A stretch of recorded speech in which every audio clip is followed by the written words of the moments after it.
encounter. But no, I feel It feels very Hello and welcome to the Unwanted Opinion podcast, the show in which me and my friends give our unwanted opinion on all things film. My name is Lewis and I'm joined today with Kyle. Hello. Hello, yes, no Gothal today because he is on holiday and me and Kyle have just got a quick review to do today. So, we will be talking about David Fincher's The Killer. So let's get right into The Killer, Kyle. So yes, it was of course directed by the great David Fincher and written by Andrew Kevin Walker, Alexis Nolant and Luc Jacquemont. And so The Killer follows Michael Fassbender's The Killer, that's all you get to know him as he starts off on a mission in France to take out a target. And the film kind of opens this really methodical way. It's narrated the whole first, I'd say, 10-15 minutes, or just a pure inner monologue and him telling about little factoids and how his career runs and all these little tidbits about sort of just society as well in the modern world. And that kind of sets you up really quite perfectly of what this type of man is, how his mind works, how methodical he is, and how he is perfect for the job. But when things go awry, his life also leads off the tracks and doesn't go to plan. And that's all I'll say. I won't go into anything else. So, Kyle, what did you think of The Killer?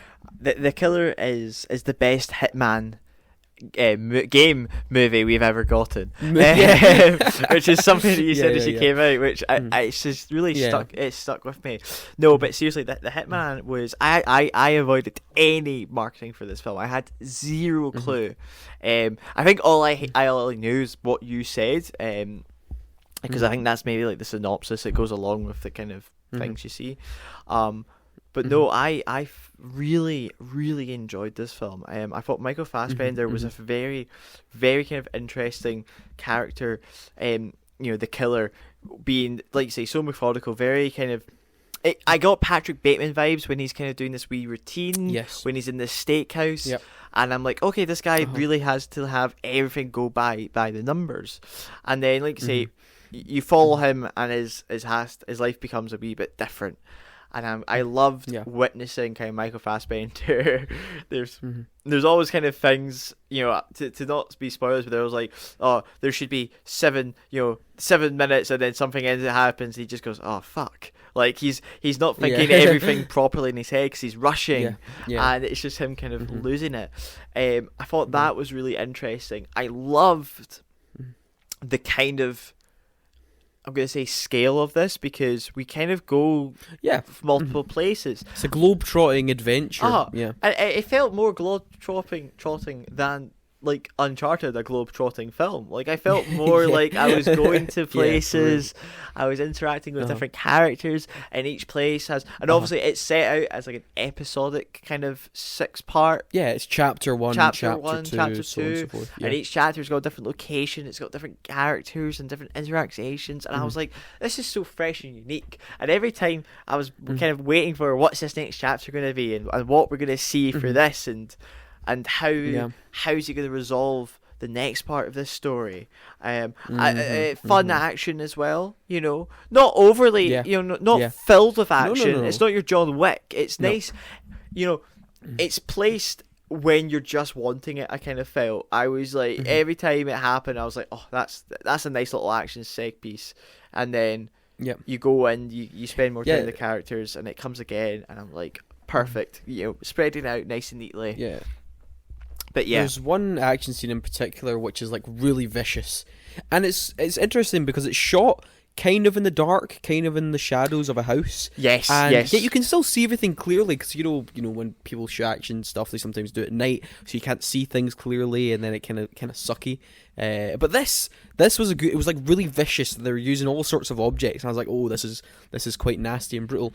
But like I liked the pace of it. I really liked the sort of chapter 1, chapter 2, different location. Felt like we were getting something different with every chapter, and there's also that. It was quite unpredictable. I couldn't really tell where it was going to go. You know, like things happen all of a sudden, and you're like, oh, okay, that just happened, sort of thing. You know, it's just like, oh, that kind of came out of nowhere. I was like, oh, he's just like killed that person like that, or like, whoa, where'd that come from? Yeah, because what I'll say, I'll make sure this isn't spoiler. Because at the start, the way it happens, you think this is a man. Yeah. Because there's a line he says where it's like every second a person dies, and every second 4.2 people live, and he's like, what I do doesn't even dent that statistic. You know, and then he's talking about it, and I was like, oh, is this a man that, you know, he only kills the target, he only kills the money, and then later on you're like, nah, this is he is a bit unhinged at times. You know, he can be a bit more unhinged. And I was like, okay, this makes for a more interesting character, because I don't know what's going to happen. And there's a particular person which I think we were talking about it, where it's like, I was quite surprised and sudden about how quickly something happened. Which is I like that say. Because it does put you on edge. Like, is he going to kill this person, or is he going to let this one live? And you don't actually know. That's a genuine until it doesn't happen. Yeah. And like Michael Fassbender's performance is really good, really cold. Kind of reminded me of his performance in Shame, where he's not like a talkative person at all. He actually has quite little dialogue outside of the narration, as in talking to other human beings. He doesn't say a lot.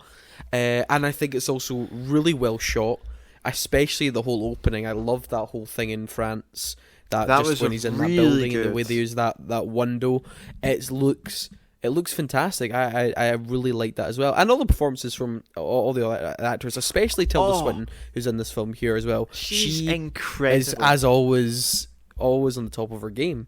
But yeah, another solid, great David Fincher entry. Kyle, what are you giving The Killer? This gets a solid 8 out of 10 for me. I have recommended it to everybody who I've seen. That it comes out on Netflix week on Friday, or this Friday coming, depending when this is up. And the 10th, and I've recommended it to everybody. And you know, a solid 8 out of 10. I will watch this again probably. Yeah, I'm gonna absolutely agree with you, Kyle. I'm feeling a solid 8 on this one too. It's kind of great pace, punchy, good performance, unpredictable. I like the whole sort of commentary as well on how just modern life and how kind of unsecure we are, how easy it is to get to people just by like simple things like Amazon or like Deliveroo people. I thought that stuff was great. Yeah. So yeah, I'm giving this a salt. I forgot about that.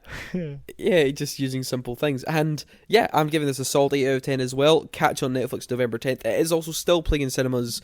Well, select cinemas, I should say, not a lot of cinemas, up until that date. So I would catch it in cinemas if you can. That's the place to watch that it. That film was sponsored to this and a half, wasn't it?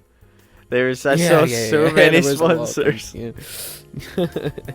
And that is all today. That was a review for The Killer, which, like we said, releases on Netflix next week. And speaking of next week, on next week's episode, we will be talking about David Fincher. It was our David Fincher episode to celebrate the release of The Killer. It's a David Fincher-centric couple of weeks. But anyway, we're going to be talking about our favourite David Fincher films, and maybe our least favourite.